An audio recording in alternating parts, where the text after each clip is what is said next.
There's no doubt that flag football is exactly like tackle football in as much as you don't want to try to do too much.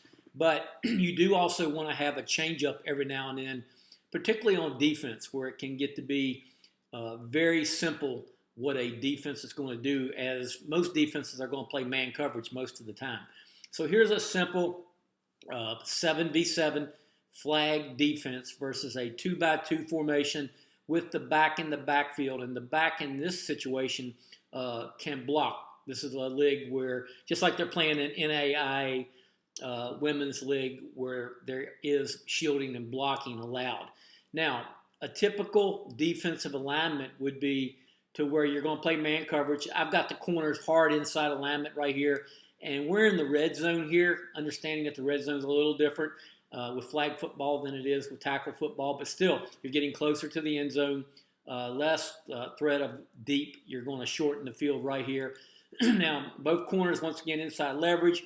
The weak backer, as what we're calling it, or the will, inside leverage on 2. Strong backer, inside leverage on 2 to the other side. Now, we've got the rush player lined up at 5 yards. Once again, different rules for how soon that rusher can get to the quarterback and also the depth, but you can adjust that with FirstDown playbook.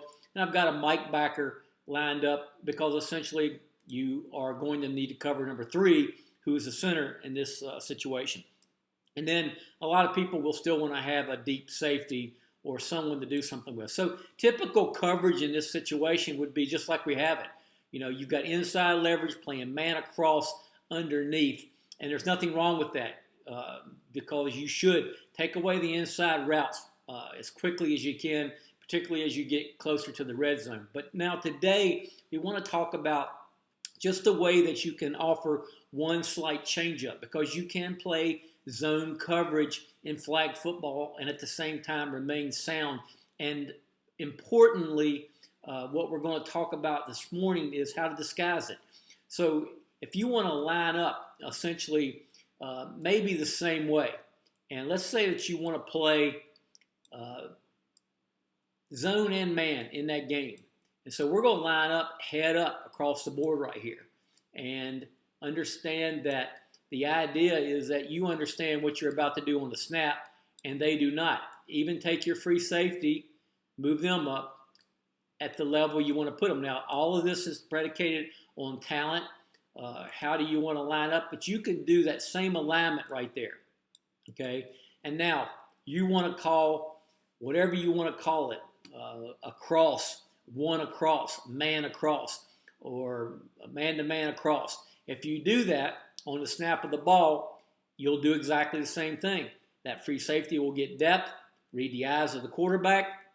The rush and the Mike backer will be in here, and they will do exactly the same thing. What they'll do, though, is if the center comes out this way, then the Mike backer will rush the quarterback. All right? If the center comes out this way, all right, then the rush player will rush the quarterback. In other words, they're just going to swap out responsibility based on the release of number 3 or the center. That way you've always got somebody on the center almost immediately. You don't have to worry about having this person rushing, all right, and then the center releases that way and the Mike backer can't get there. So you're just going to read the release, all right, of the center. Now, here's the biggest changeup. If you line up across the board, it's like we did before, you can play a little zone coverage with it. And what you want to do is, on the snap of the ball, you want to call 3 across. So now on the snap of the ball, your corners are going to get some depth, and they're going to play deep third. Now, they're only going to play deepest to deepest. Remember, you're in the red zone right here. But they're not going to be responsible for man coverage on 1 at the snap of the ball. Your free safety is going to bail. Once again, pretty much still keeping their eyes on the quarterback and reading the release of the quarterback, reading the intentions of the quarterback with the throw. And then inside, this is where it gets to be a little bit different. Now you can predicate the rusher away from the back that's going to protect. All right, this would be the rusher in that case. Will go to the quarterback. Your Mike backer will now become a hook player. Your will backer over here will become a curl. to flat player, and then your sandbacker over here will become a curl to flat player. So what you're essentially doing is you are now taking away the zones inside out. Now if they want to run the slant, they've been running the slant on this corner, and they run that slant, you've got a wheel backer sitting right there waiting on it.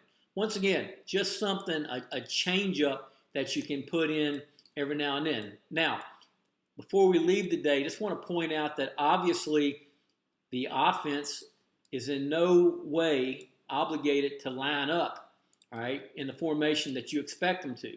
So if you get a 3-by-1 formation or a bunch formation or something like that, you want to have similar rules worked out for that. Or let's say they come out and they're in a 3-by-1 or they're in something weird that you haven't seen before. Just check to your base defense and play that and come back and live to fight another battle in the next snap. So just a way that, once again, offering you a changeup that you can line up and look the same across the board if you're the defense, and on the snap of the ball, you can end up playing really two different things.